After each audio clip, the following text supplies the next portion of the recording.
40คนเศร้าคงเหงาตายทะเลก็มีชีวิตทะเลก็มีหัวใจไปเที่ยวทะเลกันต่อไปเที่ยวดูต้องการะ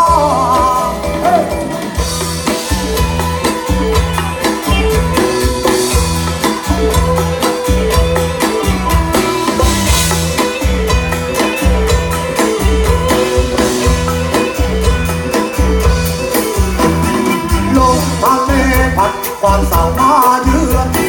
เมืองย้ำเตือนว่าบ้านเมืองจะวิกฤต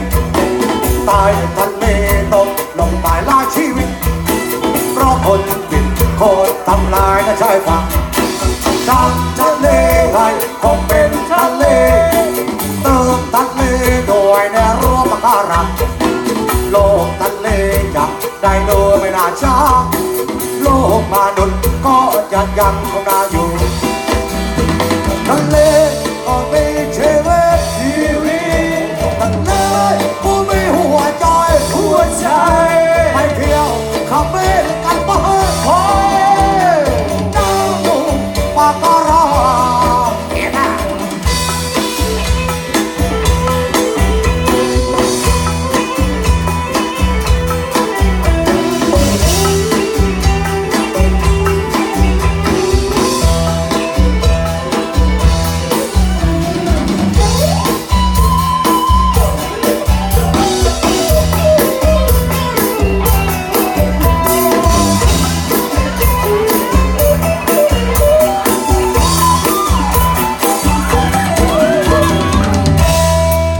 ฝ่าซ้าย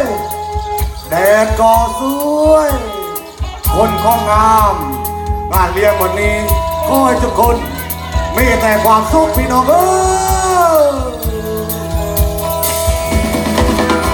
ทะเลก็มี